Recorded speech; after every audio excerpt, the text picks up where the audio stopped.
तमेन तस्मै श्री गुरुवे नमः। श्री चैतन्य मनोविष्णुं स्थापितमेन भूतले स्वयं रूप कदा मह्यं ददाति स्वपदान्तिकं वन्देऽहं श्री गुरु श्रीयुतपदकमलं श्री गुरु वैष्णवांश्च श्रीरूपं साग्रजातं सहगणरघुनाथान्वितं तमस्य जीवं साद्वैतं सावधूतं परिजनसहितं कृष्ण चैतन्यदेवं श्री राधा कृष्ण पादान सहगण ललिता शिव शहान्वितमश्च।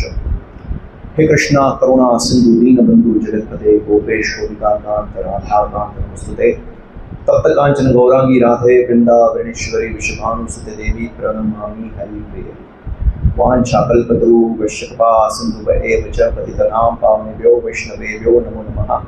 नमो विष्णुपादाय कृष्णपृष्ठाय भूतले श्रीमद्भक्तिवेदान्त स्वामिनिति नामिने नमस्ते। सारस्वते देवे गौरवाणी प्रचारिणे निर्विशेष शून्यवादी पाश्चात्य देशधारिणे श्री कृष्ण चैतन्य प्रभु नित्यानंद श्री अद्वैत गदाधर शिवासादि गौर भक्तवृंद।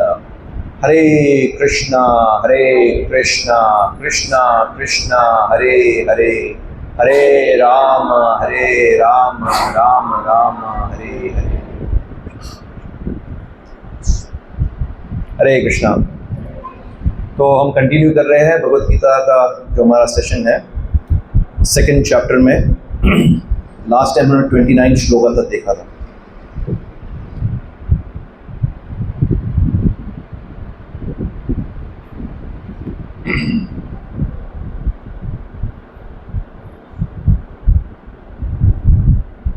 तो क्विक रिकैप करेंगे हमने क्या डिस्कस किया था। हमने देखा कि श्लोक क्रमांक 11 से लेकर 30 तक भगवान अर्जुन को आत्मज्ञान का संदेश दे रहे हैं। हमने देखा था अर्जुन के 5 कारण युद्ध न करने के, उसमें से एक था करुणावश। अर्जुन के मन में करुणा थी, पर कौन सी करुणा थी? भौतिक करुणा। जैसे हम पहले डिस्कस कर चुके, एक करुणा होता है शारीरिक स्तर पे और दूसरी करुणा होती है आत्मा के स्तर पे। तो अर्जुन की जो करुणा थी वो शारीरिक स्तर पे थी। तो उसका खंडन करते हुए भगवान श्री कृष्ण ने अर्जुन को श्लोक क्रमांक 11 से लेकर 30 तक आत्मज्ञान का संदेश दिया, और उसमें एक एक जो अर्जुन की धारणाएं थी उसको खंडन कर रहे हैं उसमें। तो हमने देखा पिछले श्लोकों में भगवान आत्मा के बारे में अलग अलग दृष्टिकोण से बता रहे हैं। तो लास्ट टाइम हमने लास्ट कक्षा में जो 29 श्लोक तक कवर किया था, और आज 30th श्लोक हम लेंगे। उससे पहले हम 27 श्लोक में क्या देखा था? भगवान बताते हैं जिसने जन्म लिया है उसकी मृत्यु निश्चित है, और मृत्यु के पश्चात पुनर्जन्म भी निश्चित है। अतः अपने अपरिहार्य कर्तव्य पालन में तुम्हें शोक नहीं करना चाहिए। मतलब अर्जुन बता रहे हैं कि भाई जिसने जन्म लिया उसका मृत्यु निश्चित है, और जिसने मृत्यु होनी है उसको पुनर्जन्म निश्चित है, अनलेस अनटिल उसको मुक्ति प्राप्त होती है, मोक्ष प्राप्त होता है। तो फिर शोक करने की बात ही क्या है? एक ना एक दिन किसी को तो मरना ही है, सबको मरना है। तो हमने उसके बारे में डिटेल में चर्चा की थी लास्ट टाइम। उसके बाद 28वें श्लोक में भगवान बताते हैं सारे जीव प्रारंभ में अव्यक्त रहते हैं, मध्य अवस्था में व्यक्त होते हैं, और विनष्ट होने पर पुनः अव्यक्त हो जाते हैं। अतः शोक करने की क्या आवश्यकता है? ये दूसरी दृष्टिकोण से भी बता रहे हैं। कोई व्यक्ति ऐसे आर्ग्यूमेंट करते हैं कि भाई बौद्धिक दृष्टिकोण से देखा जाए तो हर एक चीज़ है वो पहले अव्यक्त अवस्था में होती, फिर व्यक्त अवस्था में आते, फिर से अव्यक्त हो जाती है। हमने एक उदाहरण दिया था बिल्डिंग का, अगर आप लोग को याद हो तो, कि रॉ मटेरियल्स है सीमेंट, रेती, कच्ची, ये सब अव्यक्त अवस्था में है।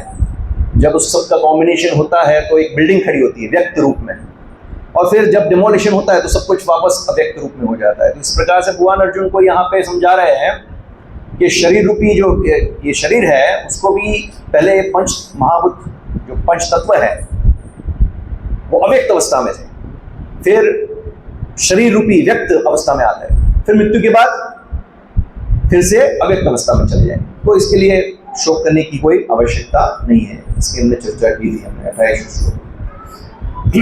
फिर 29 श्लोक में भगवान बता रहे हैं कोई आत्मा को आश्चर्य से देखता है, कोई इसे आश्चर्य की तरह बताता है, तथा कोई इसे आश्चर्य की तरह सुनता है, किंतु कोई कोई इसके विषय में सुनकर भी कुछ नहीं समझ पाते। तो નથી દેખાતું કેમ આવું થાય છે?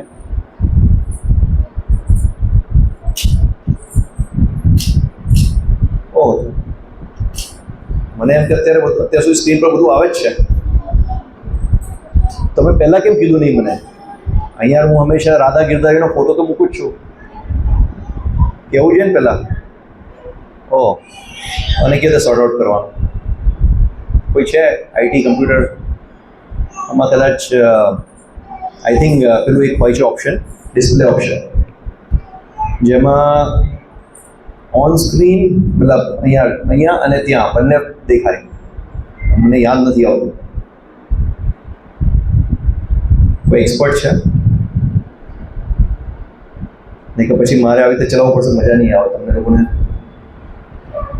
એકચ્યુઅલી સ્ક્રીન પર હોય તો વધારે સારું, તો ઘણી બધી વસ્તુઓ છે.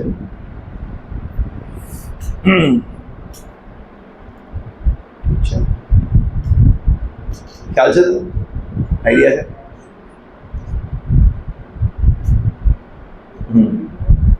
તો એ ચેક કર, ત્યાં સુધી હું આગળ ચલાવું છું, ચેક કરી શકે છે. હા, આ કનેક્ટ કરીને ફરી કર્યું છે? કર્યું.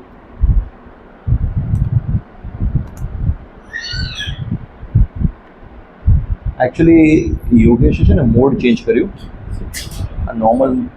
હા સર, સ્ક્રીન સિલેક્ટ કરવાની. હા ડિસ્પ્લે હોય છે ને.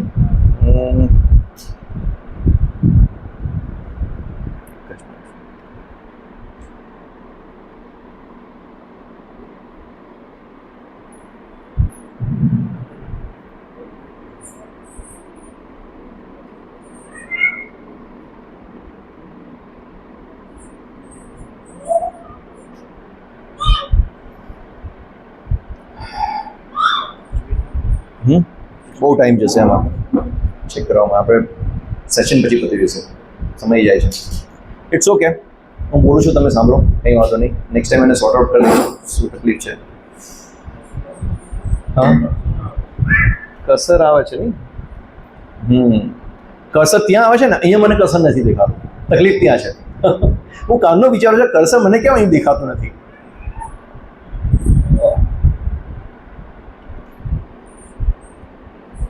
ડિફિકલ્ટ છે. શું મારે એક સ્લાઇડ બી ખોલવાની છે, એ બી ખુલતી નથી. હવે અહીંયા કસર જ નથી દેખાતું. એનીવેઝ તમે લોકોને દેખાતું નથી તો હું આ રિમૂવ કરી દઉં છું, તો બેટર છે કે મને એટલીસ્ટ હું અહીંથી ઓપરેટ કરી શકું. Right, okay. તો આપણે ક્યાં ડિસ્કસ કરતા હતા? શ્લોક 29, જેમાં લાસ્ટ ટાઈમ આપણે ડિસ્કસ કર્યું હતું કે ભગવાન અર્જુનને કહે છે કે આત્મા જેવો વિષય છે એને લોકો अलग अलग आश्चर्य રીતે જુએ છે. आश्चर्य से देखते हैं, आश्चर्य से उनके आत्मा के बारे में वर्णन करते हैं और आश्चर्य से आत्मा के बारे में सुनते हैं, और कई लोग तो सुनने के बाद समझ भी नहीं पाते.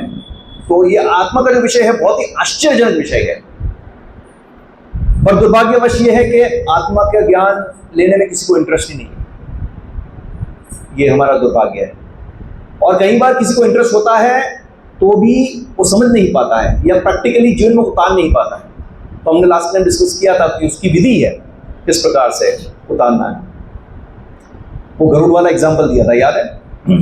गरुड़ भेड़ के झुंड में चला जाता है और गरुड़ का बच्चा तो अपने आप को भेड़ समझने लगता है.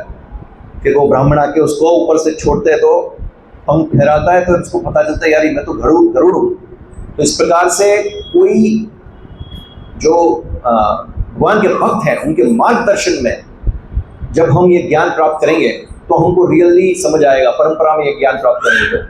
और सिर्फ सुनने से नहीं, उसको प्रैक्टिकली जीवन में उतारना पड़ेगा. भगवान ने भक्ति की विधि विधान बताए हैं, क्या करना चाहिए और क्या नहीं करना चाहिए, डूज एंड डोंट्स. ये अगर नहीं होगा तो नहीं होगा. डूज और डोंट्स दोनों पैरेलल जाने चाहिए. कभी कुछ लोग डूज करते हैं पर डोंट्स नहीं करते हैं, डोंट्स करते हैं तो डूज नहीं करते. जैसे डॉक्टर मेडिसिन प्रिस्क्राइब करते हैं तो बोलते हैं कि ये मेडिसिन है 3 टाइम लेना है, भोजन के बाद लेना है, ये सब बताते हैं, और उसके साथ ये आहार नहीं लेना है, इस प्रकार से नहीं करना. तो दोनों फॉलो होगा तो ट्रीटमेंट प्रॉपर होगी. तो विधि विधान है. तो ये हमने 29 श्लोक तक देखा था. आज का जो श्लोक है 30th श्लोक वो हम लेंगे. और चर्चा करेंगे कि भगवान आगे क्या कह रहे हैं। तो 30वें श्लोक तक क्या है? आत्मा का ज्ञान। भगवान आत्मा का ज्ञान 30वें श्लोक तक कंप्लीट करेंगे। तो 30वें जो श्लोक है वो सारांश बताएगा। 11 से लेके 29 श्लोक तक जो कुछ भगवान ने आत्मा का ज्ञान दिया है उसका सारांश ये 30वें श्लोक में भगवान बताएंगे। तो हम लेंगे 30वें श्लोक। देहि नित्यम अवध्योयम देह सर्वस्य भारत तस्मात् सर्वाणि भूतानि न त्वं शोचितुमर्हसि। भगवान बता रहे हैं अर्जुन को, हे भरतवंशी, शरीर में रहने वाले देही का कभी भी वध नहीं किया जा सकता, अतः तुम्हें किसी भी जीव के लिए शोक करने की आवश्यकता नहीं है। मतलब अभी तक जो कुछ भगवान ने डिस्कस किया 11 to 29 श्लोक तक, उसका पूरा सारांश यहाँ पे 30वें श्लोक में भगवान ने वर्णित कर दिया है। इसमें प्रभुपाद इसके तात्पर्य में मुख्य 4 पॉइंट है, उसके बारे में डिस्कस करते हैं। एक तो आत्मा अविकारी है, आत्मा शाश्वत है और शरीर अस्थाई है। और विशेष रूप से जब युद्ध धर्म की रक्षा के लिए हो तब मृत्यु के भय से अपने कर्तव्य का त्याग नहीं करना चाहिए। जैसे यहाँ अर्जुन को भगवान यही उपदेश दे रहे हैं कि ये जो युद्ध हो रहा है वो धर्म युद्ध है, इसलिए अर्जुन को तो मृत्यु का भय नहीं था। अर्जुन तो करुणावश वो युद्ध से पलायन करने का उसके कारण अलग थे। उसको अपने सगे संबंधी के प्रति मोह था, आसक्ति थी, करुणा थी। इसकी वजह से अर्जुन युद्ध से पलायन करना चाहता था। हालांकि अर्जुन, आगे हम वर्णन करेंगे, अर्जुन इतना महान योद्धा था कि पूरे सृष्टि में उसकी जो ख्याति थी फैली हुई थी। हम देखेंगे आगे कैसे। तो विशेष रूप से जब युद्ध धर्म की रक्षा के लिए हो तो पीछे नहीं हटना चाहिए, कर्तव्य का पालन करना चाहिए। पर एट द सेम टाइम आत्मा अमर है, इसका अर्थ यह नहीं है कि हिंसा को प्रोत्साहन दिया गया है। मतलब कई बार लोग ऐसे बताइए आत्मा तो अमर है, कई बार ऐसे कहते हैं मैं किसी का मर्डर कर दूं तो क्या प्रॉब्लम है? आत्मा अमर है तो उसको तो नया शरीर मिलना, भगवान बता रहे नया शरीर मिलने वाला है, तो क्या प्रॉब्लम क्या है मैं मर्डर कर दूं किसी का? तो कोई प्रॉब्लम नहीं है ना। तो इस प्रकार से इसका दुरुपयोग नहीं करना चाहिए, हिंसा रूप में नहीं लेना चाहिए। हिंसा तभी उचित है जब वह भगवान की आज्ञा और धर्म के अनुसार हो, न कि मनमाने ढंग से। मतलब यहां भगवान की आज्ञा है कि धर्म युद्ध है इसलिए तुम युद्ध करो, पर अगर भगवान की आज्ञा नहीं, हम मन गढ़ंत ढंग से अपने आप ही सब करने लगे तो लोग मर्डर करना शुरू कर देंगे। तो ऐसा नहीं होना चाहिए। आत्मा के इस ज्ञान से अर्जुन को क्या शिक्षा ग्रहण करनी थी? मतलब भगवान जब आत्मा का ज्ञान अर्जुन को दे रहे तो अर्जुन को क्या शिक्षा ग्रहण करनी थी? अर्जुन को यह समझना था कि भीष्म और द्रोण के शरीर नष्ट होंगे, आत्मा नहीं। ये क्योंकि उसको आसक्ति थी भीष्म और द्रोण से, इसलिए उन्हें क्षत्रिय धर्म के पालन से पीछे नहीं हटना चाहिए। अभी प्रश्न हो सकता है कि अगर ये आत्मा का ज्ञान हम ग्रहण कर रहे हैं तो उसको व्यवहारिक रूप में जीवन में किस प्रकार उतारेंगे, प्रैक्टिकल एप्लीकेशन क्या होगा? हम ये अगर थियोरेटिकल लेवल पे समझ गए कि भाई हम शरीर नहीं आत्मा है, तो अभी जीवन में उतारेंगे कैसे? और उतारेंगे तो उसके क्या लाभ है? जो व्यक्ति आत्मा के ज्ञान में स्थित हो जाता है, इसको आत्म साक्षात्कारी व्यक्ति भी बोलते हैं, आत्मा के ज्ञान में स्थित हो जाता है, तो उसको व्यवहारिक रूप में अगर वो उतारेगा जीवन में तो उसको क्या क्या लाभ होंगे। तो एक एक करके देखेंगे। आत्मज्ञान से व्यक्ति दैवी गुणों को विकसित करता है और आसुरिक प्रवृत्तियों से मुक्त होता है। जिस प्रकार व्यक्ति आत्मा ज्ञान में स्थित होना शुरू करता है तो उसको दैवीय जो गुण है वो प्राप्त करना शुरू करता है, और उसके अंदर जो भी आसुरिक गुण है वो धीरे धीरे करके पलायन करने लगते हैं। मैं ये शरीर नहीं बल्कि आत्मा हूं, इस समझ के अनुसार जीवन जीने वाला व्यक्ति विनम्रता, ये सब गुण है, विनम्रता आती है, संतोष सेटिस्फैक्शन, उदारता, हृदय उदार रहता है, सहनशीलता बढ़ती है उसकी, स्थिरता, वो स्थिर रहता है हर एक कंडीशन में, दुख हो सुख हो कोई भी परिस्थिति में वो स्थिर रहता है। स्थितप्रज्ञ भगवान बताते हैं अर्जुन को, स्थितप्रज्ञ व्यक्ति, ईमानदारी, ऑनेस्ट, सबके प्रति प्रेम आदि गुणों को प्राप्त करता है। तो इस प्रकार के गुण को प्राप्त करता है। जब मनुष्य यह सोचता है कि मृत्यु के बाद सब कुछ समाप्त हो जाता है और आत्मा जैसी कोई वस्तु नहीं है, तब वह अधिक से अधिक इंद्र तृप्ति के लिए प्रेरित होता है। कई बार लोग ऐसा तर्क करते हैं ना कि भाई आत्मा कशु नहीं होतो, आ शरीर नष्ट है પછી कशु नहीं होते, पुनर्जन्म थयो तो कशु थतुं ज નથી।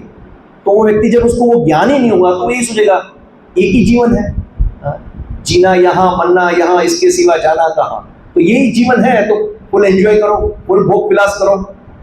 तो वो इंद्र तृप्ति की ओर प्रेरित होगा। पर इसके विपरीत अगर हम देखें, लेकिन यदि किसी को आत्मा और शरीर का ज्ञान हो तो वह कर्म के नियम को समझता है, लॉ ऑफ कर्म समझना शुरू करता है। उसको जब पता चलता है कि हम शरीर नहीं आत्मा है, तो फिर लॉ ऑफ कर्म समझेगा कि भाई पुनर्जन्म होता है तो किस बेस पे होता है, ये सब समझना शुरू करता है। और जब वो समझना शुरू करता है तो वो इंद्रिय भोग में लिप्त नहीं होती, उसको पता चल जाता है पाप क्या है पुण्य क्या है, ये सब समझ लेता है वो शाश्वत सुख का अनुभव करता है और मृत्यु के भय से मुक्त हो जाता है। जैसे जो व्यक्ति आत्मज्ञान में स्थित होता है तो उसको किसी चीज का भय नहीं होता है, वो अभय हो जाता है। जैसे एक उदाहरण के रूप में, जब हमारे जो इस्कॉन के संस्थापक आचार्य है श्रील प्रभुपाद, वो जब दूसरा विश्व युद्ध हो रहा था तो सब जगह बॉम्बिंग हो रही थी, तो वो अपने घर में कचौरियां तल रहे थे। तो उनको कई लोग आए, सब लोग पलायन कर रहे थे वहां से कि हम बॉम्बिंग हो रही, चलो हम सेफ जगह पे चले जाते हैं। तो प्रभुपाद बोले कि ये भौतिक जगत के अंदर ऐसा कोई जगह नहीं है, ऐसा कोई स्थान नहीं है जो सुरक्षित है। अगर मृत्यु आनी है तो कहीं से भी मृत्यु आ जाएगी, और अगर आपकी मृत्यु नहीं आनी है तो आप बच जाओगे जहां पे भी होगे। अल्टीमेटली भगवान कृष्ण के हाथ में है। इससे अच्छा आप भगवान का नाम लो। तो फिर उनकी बात सुन के सभी लोगों ने संकीर्तन निकाला, करताल मृदंग लेके स्ट्रीट पे चले गए और भगवान का नाम लेना शुरू किया। कुछ नहीं हुआ प्रभुपाद को और उनके साथ जो लोग थे, क्योंकि वो भगवान के ऊपर निर्भर थे, उनको आत्मा का ज्ञान था, भगवान का ज्ञान था। तो ये एक प्रैक्टिकल बेनिफिट होता है। जो व्यक्ति आत्मा के विषय में वास्तविक ज्ञान प्राप्त कर लेता है वह अपने मन को भी नियंत्रित कर लेता है। अपना हम आज सबसे बड़ी समस्या आधुनिक युग में है कि व्यक्ति का मन कंट्रोल में नहीं है, mind is out of control. पर व्यक्ति अगर जो आत्मा के ज्ञान के लेवल पे स्थिर हो जाता है, वो समझ लेता है, तो सेंसेस, इंद्रिय, मन, ये सब के ऊपर नियंत्रण पा लेता है। तो ये एक प्रैक्टिकल बेनिफिट है। श्लोक 2.11 से 2.30 तक का सार यह है कि श्री कृष्ण हमें शरीर के भीतर स्थित आत्मा की पहचान करने का उपदेश देते हैं। भगवान ये बताते हैं 11 से 30 के अंदर इसका सारांश में कि ये शरीर जो है उसके अंदर, ये देह के अंदर जो देही है, ये शरीर के अंदर जो आत्मा है उसको पहचान वाले। तो इसके संदर्भ में चाणक्य है वो एक श्लोक बताते हैं, पुष्पे गंधे तिले तैलम काष्ठे अग्निम पैशीघ्रितम इक्षौ गूढ़म तथा देहे पश्चात्मानम विवेकतः। चाणक्य पंडित बताते हैं कि जिस प्रकार से पुष्प के अंदर जो सुगंध होती है, फिर तिल के अंदर तिल का जो तेल छुपा होता है, लकड़ी के अंदर काष्ठ, लकड़ी के अंदर अग्नि छुपी होती है, और दूध के अंदर घी छुपा होता है, और गन्ने के अंदर गुड़ छुपा होता है। इसी प्रकार ये पहचानो कि शरीर के अंदर आत्मा है, ये पहचानना है। ये चाणक्य बताते हैं। जैसे दूध है, हम दूध का क्या करते हैं, पहले मलाई निकालते हैं, फिर उसमें दही ऐड करके फिर उसको मथते हैं, फिर मक्खन निकलता है, फिर उसको आगे चल के उसमें से घी निकलता है, उसको मक्खन में से घी निकलता है। तो इस प्रकार से दूध के अंदर घी छुपा हुआ, इसको पहचानना है। तो इस प्रकार से शरीर के अंदर आत्मा है, उसको पहचानना है। तो अभी कैसे पहचाने, जैसे हमने लास्ट टाइम डिस्कस किया था कि इसका प्रोटोकॉल है, इसका प्रोसेस है जो भगवान ने दिया है कि शरीर के अंदर आत्मा है उसको पहचानने के लिए। सो भगवद गीता का श्रवण करने। ये भगवत गीता का श्रवण कर रहे हो आप लोग, ठीक है, हफ्ते में एक बार आते हो यहाँ पे श्रवण करते हो, अच्छी बात है, पर घर में भगवत गीता आपके सबके घर में होनी चाहिए। हम लोग सब बोलते हैं, गर्व से कहो हम हिंदू है, पर हिंदू है हम बोलते हैं, बट दुर्भाग्यवश हमारे घर पे भगवत गीता नहीं होती है तो वहाँ कहीं कोने में पड़ी होती है। हमारे पास समय नहीं है, सबके पास एक कॉमन प्रॉब्लम है, देयर इज नो टाइम, समय नहीं है हमारे पास। जैसे हमारे भगवत गीता के ऊपर टाइटल है, इस्कॉन की जो भगवत गीता है, इस पर Bhagavad Gita as it is, Gujarati में तेना मूल रूपे, तो एज इट इज, तो एज इट इज हम रख देते हैं कई कोने में। तो भगवत गीता पढ़नी चाहिए, यहाँ ये हफ्ते में एक बार रेगुलर श्रवण कीजिए। हरे कृष्ण महामंत्र का कीर्तन करने तथा भक्तों की संगति करने से मनुष्य में आध्यात्मिक दृष्टि विकसित होती है। अब जो भक्त लोग काफी समय से आ रहे हैं, रेगुलर आ रहे हैं, उनको उनमें थोड़ा चेंजेस अनुभव कर रहे होंगे कि उनके अंदर चेंजेस आ रहे हैं, धीरे धीरे शुद्धिकरण हो रहा है। तो ये प्रोसेस को फॉलो करने से होगा, ऐसा नहीं कभी कभी आए कभी नहीं आए, इस प्रकार से नहीं, सिंसियर होना पड़ेगा, रेगुलर आना पड़ेगा, तभी इसका फायदा होगा, जिसके द्वारा वह अपनी वास्तविक पहचान को श्री कृष्ण के शाश्वत सेवक के रूप में समझ पाता है। तो श्लोक जो 31 से 31 से 38 तक जो विषय था वो अभी चेंज हो रहा है। हमारी थीम थी ना 31 से 11 to 30 आत्मा का ज्ञान था, अभी 31 से 38 अलग थीम शुरू हो रही है। यहाँ श्री कृष्ण कर्म कांड के आधार पर अर्जुन को युद्ध करने के लिए प्रेरित करेंगे। अभी तक आत्मा का ज्ञान, अभी आत्मा का ज्ञान ऊंचा है, अभी थोड़ा भगवान नीचे लेके जाएंगे, कर्म कांड का ज्ञान। अब कर्म कांड के क्या मतलब होता है ये भी समझना जरूरी है। पता है किसी को कर्म कांड क्या होता है? कर्म कांड किसे कहते हैं? एक होता है कर्म कांड और दूसरा होता है कर्म योग। दोनों में क्या अंतर है?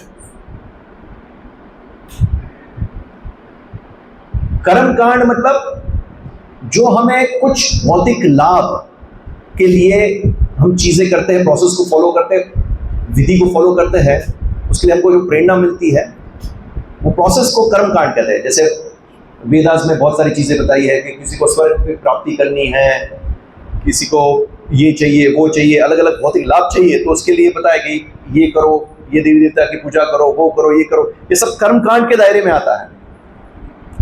तो अभी तक आत्म का ज्ञान दे रहे थे अर्जुन, करुणावश मतलब भौतिक करुणा से वो एक कारण दे रहा था जिसके कारण वो युद्ध नहीं करना चाहता, उसको खंडन करने के लिए आत्मा का ज्ञान दिया।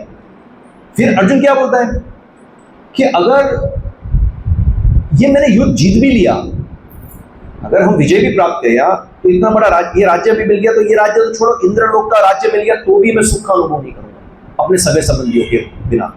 सगे संबंधी नहीं रहेंगे तो किसके साथ मैं सुख का मतलब क्या बोलते हैं हैप्पीनेस शेयर करूंगा, किसके साथ बांटूंगा सुख? तो अर्जुन ये कारण भी दे रहे हैं युद्ध न करने का, तो भगवान उसको खंडन करने के लिए कर्म कांड के लेवल पे ले जाएंगे, कर्म कांड का आधार देंगे कि देखो तुम युद्ध, और अर्जुन और एक चीज बताता है, क्या? पाप लगेगा, ये सगे संबंधी को मानने के लिए मानने में मुझे पाप लगेगा, वो भी खंडन करेंगे भगवान अभी। तो 31 to 38 श्लोक में भगवान एक एक करके अलग अलग रीजन देंगे और कैसे खंडन करेंगे हम देखेंगे। तो अभी हम श्लोक 31 लेंगे, जो नया थीम हमारा है, कर्म कांड के आधार पर अर्जुन को युद्ध करने के लिए भगवान प्रेरित करते हैं। वो 31 to 38 श्लोक में आएगा। ये चालू होता तो अच्छा रहता, कोई बात नहीं। 31 श्लोक लेंगे हम। स्वधर्ममपि चावीक्ष्य न विकम्पितुम् अर्हसि धर्म्याद्धि युद्धाश्रेयोऽन्यत् क्षत्रियस्य न विद्यते। अब भगवान क्या बता रहे हैं 31 श्लोक में अर्जुन को? क्षत्रिय होने के नाते अपने विशिष्ट धर्म का विचार करते हुए तुम्हें जानना चाहिए कि धर्म के लिए युद्ध करने से बढ़कर तुम्हारे लिए अन्य कोई कार्य नहीं है, अतः तुम्हें संकोच करने की कोई आवश्यकता नहीं है, भगवान बताते हैं। तो अर्जुन को अपने क्षत्रिय धर्म का पालन करना चाहिए, जिससे वह उसे वास्तविक कल्याण और सुख प्राप्त होगा। अभी यहाँ इसके तात्पर्य में श्रील प्रभुपाद क्षत्रिय जो शब्द है उसका अर्थ समझाते हैं। एक होता है शत और त्रायते। शत मतलब जो पीड़ित है, और त्रायते जो पीड़ित है उसको उसका रक्षण करता है, उसको बोलते हैं क्षत्रिय। इसके तात्पर्य प्रभुपाद जी समझाते हैं क्षत्रिय क्या होता है। अब क्षत्रिय को विशेष रूप से प्रशिक्षण किया जाता था, उनको ट्रेनिंग दिया जाता था बचपन से ही, किस प्रकार से, क्योंकि उनका कार्य था रक्षण करना। रक्षण करना है तो उनको युद्ध में पारंगत होना पड़ेगा, एक्सपर्ट होना पड़ेगा। अब एक्सपर्ट तभी होंगे जब रेगुलर बेस पे प्रैक्टिस करेंगे। तो ट्रेनिंग बचपन से थी, और राजा बनने के बाद भी जो क्षत्रिय थे वो रेगुलर बेस पे प्रैक्टिस किया करते थे। वो जंगलों में जाया करते थे, शिकार करते थे, बाघ का शिकार करते थे, बाघ के साथ लड़ते थे, उसको मारते थे, ये सब किया करते थे ट्रेनिंग बेसिस पे। हाँ, तो यहाँ पे जो स्वधर्म शब्द का प्रयोग किया है इस श्लोक में भगवान ने, तो इसके दो टाइप है। स्वधर्म दो प्रकार के होते हैं। एक होता है भौतिक स्तर का स्वधर्म एट द मटेरियल प्लेटफॉर्म, जिसको बोलते हैं वर्णाश्रम। 4 वर्ण और 4 आश्रम है। 4 वर्ण कौन से हैं और 4 आश्रम कौन से हैं, पता है किसी को?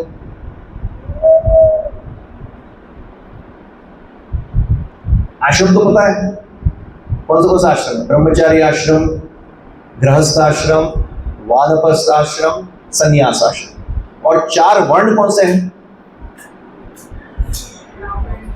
ब्राह्मण, क्षत्रिय, वैश्य, शूद्र।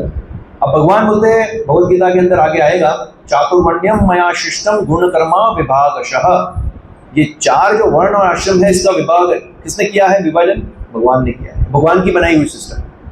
तो कई बार लोग बोलते हैं कि ऐसा नहीं तो वैसा, ऐसा नहीं होना चाहिए, सब समान है। तो ये भगवान ने सिस्टम बनाया है। अभी कई बार पेरेंट्स जो होते हैं सभी चाहते हैं उनके जो बच्चे हो इंजीनियर बने या डॉक्टर बने, सभी की ये इच्छा होती है। आजकल सभी लोग बचपन से ही दिमाग में डाल देते हैं, इंजीनियर बनना है, डॉक्टर बनना है, डाल देते हैं। अब उसको जो शरीर मिला है उसके अंदर जो गुण है वो किसी और चीज में पारंगत हो सकता है। अब उसका जो वर्ण है, उसका जो आश्रम है, अकॉर्डिंग उसका गुण अलग हो सकता है। अभी सबको इंजीनियर डॉक्टर बनाने जाएंगे तो वो बच्चा इंटरेस्टेड नहीं होगा, उसको जबरदस्ती करते हैं तो फिर वो खुद डिप्रेशन में चला जाता है। तो देखना पड़ता है, पहले के जमाने में क्या था, व्यक्ति अपने गुण के हिसाब, उसके अंदर जो प्रवृत्तियां हुआ करती है, जो गुण हुआ करते हैं, अकॉर्डिंगली अपना वर्ण और आश्रम वो सिलेक्ट होता था। तो वो अभी रहा नहीं है। तो ये भौतिक स्तर पे एक है वर्णाश्रम धर्म, और दूसरा है आध्यात्मिक स्तर पे स्वधर्म, जिसको बोलते हैं आत्मा का स्तर पे, आत्मा के लेवल पे, जिसको बोलते हैं भगवान की शुद्ध भक्ति। मतलब ये समझना कि जीवे स्वरूप है कृष्ण नित्य दास, हम भगवान कृष्ण के नित्य दास हैं। ये लेवल पे स्थित होना 24 आवर्स, वो आत्मा के लेवल का स्वधर्म है। अभी हम वो स्तर पे नहीं है।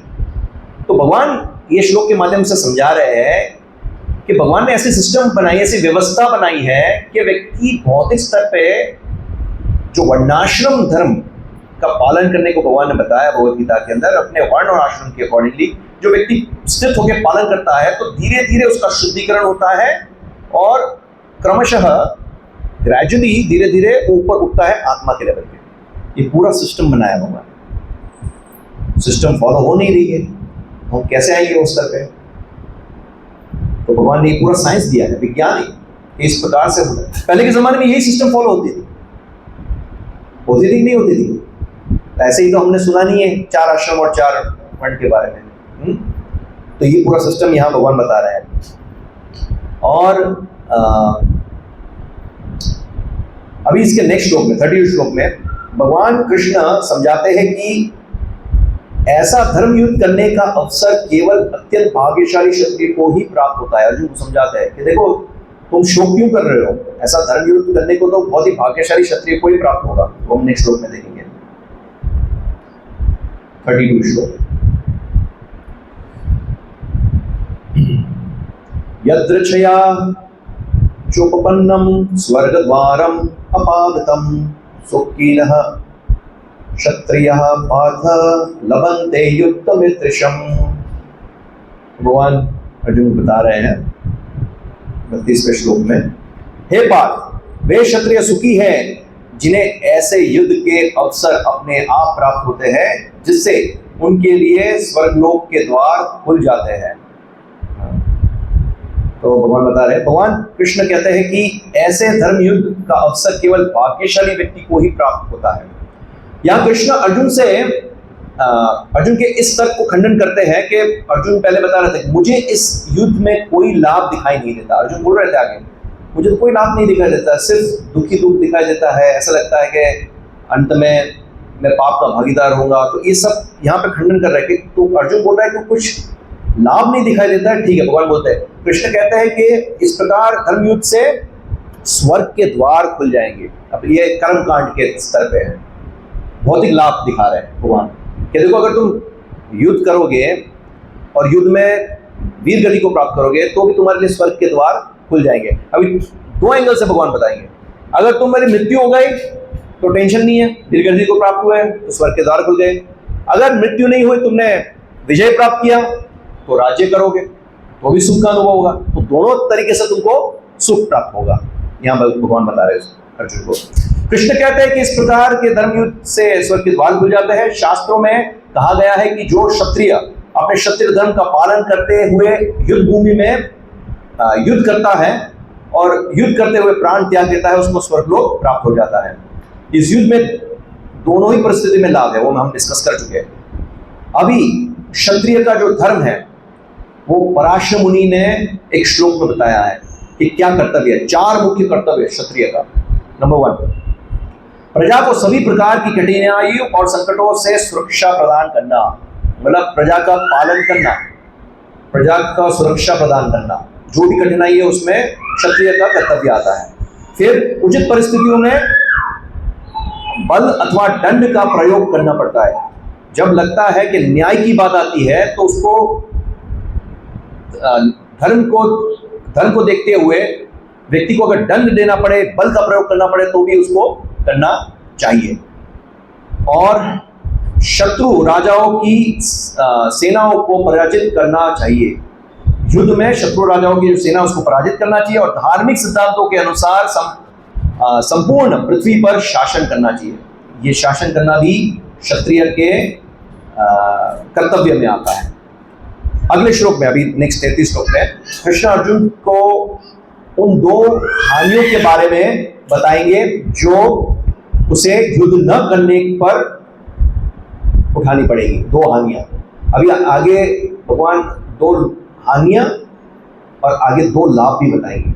अभी भगवान 2 हानियों के बारे में बताएंगे। अगर युद्ध नहीं करेगा तो कौन सी 2 हानियां होंगी और युद्ध करेगा तो कौन से 2 लाभ होंगे, वो भगवान कृष्ण अर्जुन को अभी आगे बताएंगे। तो अभी हम 33 श्लोक लेंगे। भगवान बताते हैं, अथ चेत्त्वम् इमं धर्म्यं संग्रामं न करिष्यसि ततः स्वधर्मं कीर्तिं च हित्वा पापम् अवाप्स्यसि। भगवान अर्जुन को बता रहे हैं, किंतु यदि तुम युद्ध करने के स्वधर्म को संपन्न नहीं करते तो तुम्हें निश्चित रूप से अपने कर्तव्य की उपेक्षा करने का पाप लगेगा और तुम तुम योद्धा के रूप में भी अपना यश खो दोगे। 2 हानि बता रहे हैं। एक क्या बता रहे हैं, अगर तुम युद्ध नहीं करोगे, अपना कर्तव्य का पालन नहीं करोगे तो भी तुम्हें पाप लगेगा। अर्जुन पाप की बात करते हैं ना, आगे एक कारण बताते हैं ना युद्ध न करने के लिए, इनको मैं, मेरे सगे संबंधी हैं, मेरे गुरुजन हैं, मेरे पितामह हैं, इनका मैं वध कर दूंगा तो भी मुझे पाप लगेगा। तो उसको खंडन करते हुए भगवान बता रहे हैं कि अगर तुम नहीं करोगे तो भी पाप लगेगा। तो बेटर क्या है कि तुम अपना क्षत्रिय धर्म का पालन करो, उसको भी खंडन कर रहे हैं यहाँ पे। और तुम योद्धा के रूप में भी अपना यश खो दोगे। अब अर्जुन जो थे उनका बहुत ही यश था, उनकी ख्याति सारे सृष्टि में फैली हुई थी क्योंकि वो बहुत ही बड़े योद्धा थे। तो भगवान यहाँ पे ये भी बता रहे हैं कि तुम अपना यश भी खो दोगे। तो अभी अर्जुन की ख्याति के बारे में हम चर्चा करेंगे। अर्जुन की ख्याति बहुत ही क्योंकि उसने बहुत सारे योद्धाओं को परास्त किया था। सिर्फ योद्धाओं को नहीं, बहुत सारे देवताओं के साथ भी उन्होंने युद्ध किया था। जैसे शिव जी के साथ युद्ध किया था, तो शिव जी के साथ युद्ध किया था, शिव जी उनसे प्रसन्न हो गए थे, उनको अपना जो अस्त्र है पाशुपात अस्त्र वो भी दिया था। आपको तो शायद पता है, महाभारत के वन खंड में इसकी, वन पर्व में इसकी चर्चा आती है। जब अर्जुन तपस्या कर रहे थे तो एक असुर था जो सुअर का रूप लेके अर्जुन का वध करने के लिए आता। तो तभी शिव जी जो थे वो एक शिकारी का रूप लेके आते हैं वहाँ। तो अर्जुन देखते हैं कि वो असुर जो सुअर का रूप लेके उनकी तरफ बढ़ रहे हैं, तो अर्जुन उनके ऊपर बाण चला रहे थे, चलाने का प्रयास कर रहे थे। तभी शिव जी जो शिकारी के रूप में आते हैं वो उसको बोलते हैं, ठहरो, ये मेरा शिकार है। तो अर्जुन न सुनते हुए बाण चला देते हैं और शिव जी जो शिकारी के रूप में थे वो भी बाण चलाते हैं। और फिर अर्जुन और शिव जी के बीच में वार्तालाप होती है कि भाई ये मेरा शिकार है, तुमने क्यों बाण चलाया। तो शिव जी बताते हैं, तुम अहंकारवश अपने को बहुत ही बड़े योद्धा समझते हो। तो फिर इस प्रकार से दोनों के बीच युद्ध छिड़ जाता है। अर्जुन बहुत सारे अस्त्र चलाते हैं और इतनी निपुणता से शिव जी के ऊपर अस्त्र चलाते हैं, शिव जी बहुत प्रसन्न हो जाते हैं इतने क्विकली। अर्जुन का एक नाम क्या है, सव्यसाची। सव्यसाची मतलब जो दोनों हाथ से गांडीव को पकड़ के तीर चला सकते हैं। यूजुअली क्या होता है, लेफ्ट हैंड में अगर किसी ने पकड़ा तो राइट हैंड पे एरो लगा के चलाते, बाण लगा के चलाते। तो ये क्या है, अर्जुन दोनों, ये हाथ थक जाता, दूसरे हाथ में गांडीव लेके चालू हो जाता, फिर ये हाथ में, उसको उनका एक नाम था सव्यसाची अर्जुन। तो शिव जी बहुत प्रसन्न होते हैं, पर जितने बाण अर्जुन फेंकते थे शिव जी अपने अंदर संभाल लेते। फिर गांडीव लेके आते हैं मारने अर्जुन, तो गांडीव को भी संभाल लेते हैं। तलवार निकालते हैं तो तलवार के भी टुकड़े टुकड़े हो जाते हैं। फिर हाथों से युद्ध होता है। तो थोड़ी देर के बाद अर्जुन समझ जाते हैं कि ये कोई साधारण मनुष्य नहीं है। फिर शिव जी की शरणागति लेते हैं, शिव जी को प्रणाम करते हैं और फिर शिव जी पार्वती जी के साथ अपने दर्शन देते हैं, अपने मूल स्वरूप में दर्शन देते हैं। फिर शिव जी जो है वो अर्जुन के कंधे पे हाथ रखते हैं और बोलते हैं कि मैं तुमसे बहुत प्रसन्न हूँ, तुमने जिस प्रकार से युद्ध किया, जिस प्रकार से बाण चलाए, मैं बहुत ही प्रसन्न हूँ, इसलिए मैं तुम्हें अपना निजी अस्त्र जो है पाशुपात अस्त्र देना चाहता हूँ। तो इस प्रकार से अर्जुन ने पाशुपात अस्त्र शिव जी को प्रसन्न करके प्राप्त किया था। द्रोणाचार्य जो उनके गुरु थे, उन्होंने उनको एक विशेष अस्त्र दिया था जिससे द्रोणाचार्य का भी वध कर सकते थे अर्जुन, ऐसे विशेष अस्त्र दिया था।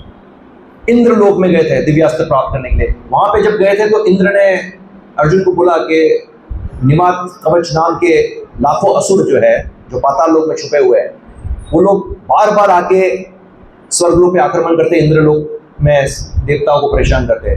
तो अर्जुन अकेले ने जाके ऐसे लाखों करोड़ों निवात कवच असुरों का वध कर दिया, अकेले ने जाके अर्जुन ने। तो इतनी ख्याति थी अर्जुन की।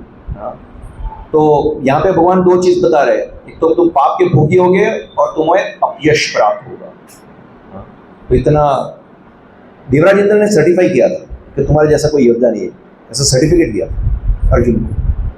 तो इतनी ख्याति थी अर्जुन की। सो अर्जुन एक क्षत्रिय था, इसलिए धर्म की रक्षा करना उसका कर्तव्य था। जब युद्ध धर्म की स्थापना और न्याय के लिए हो तब उसे विमुख होना उचित नहीं है। कर्तव्य का त्याग करने से आध्यात्मिक प्रगति नहीं होती है।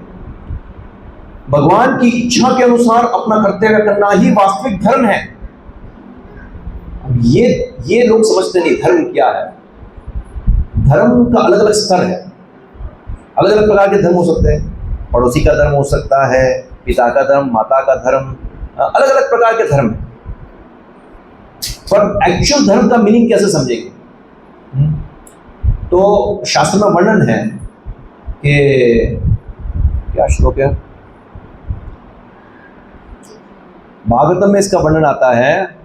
श्लोक याद नहीं है यशगिदाई को, श्लोक याद है तने सर्वश्रेष्ठ धर्म भगवान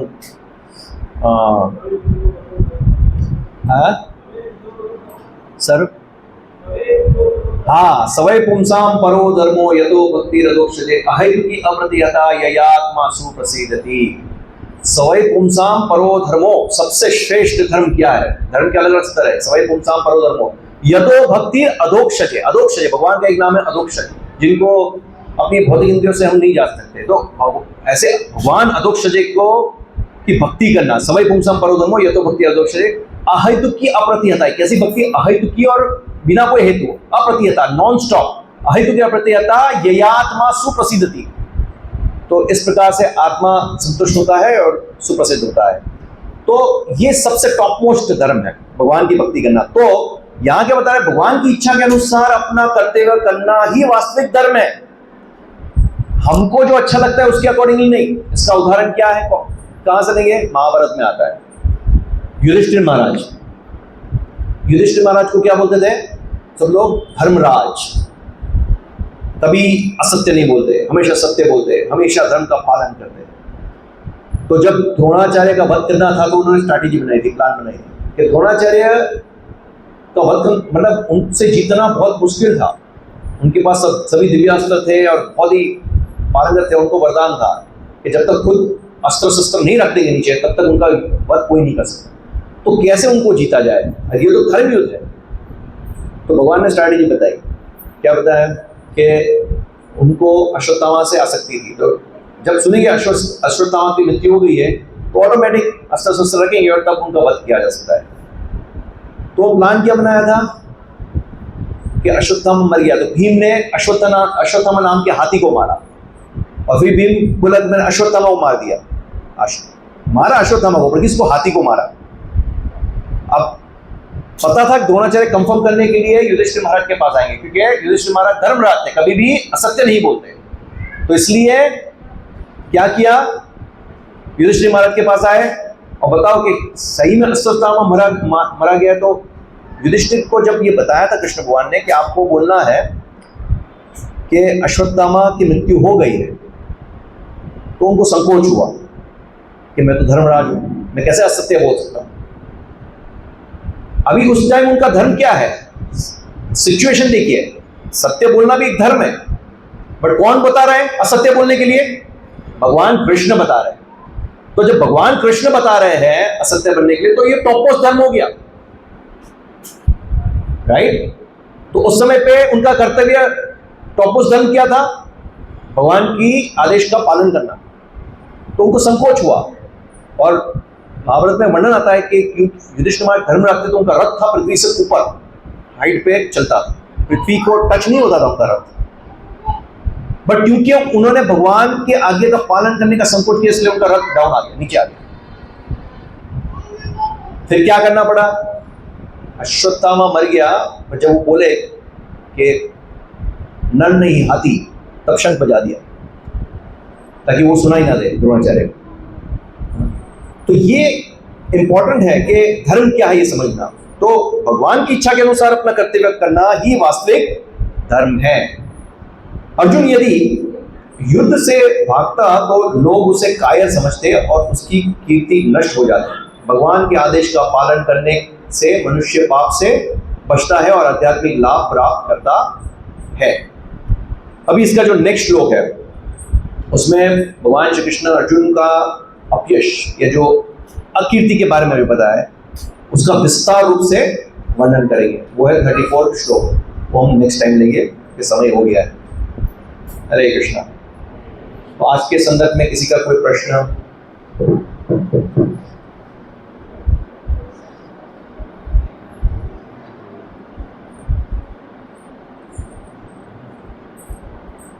या इसके अलावा भी और कोई प्रश्न हो तो पूछ सकते हैं।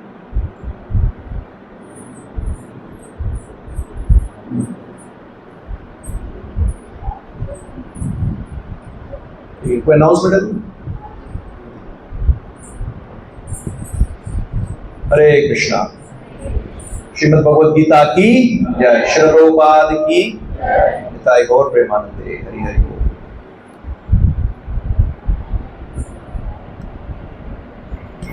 प्रसाद के लिए प्रस्थान करेंगे सभी लोग।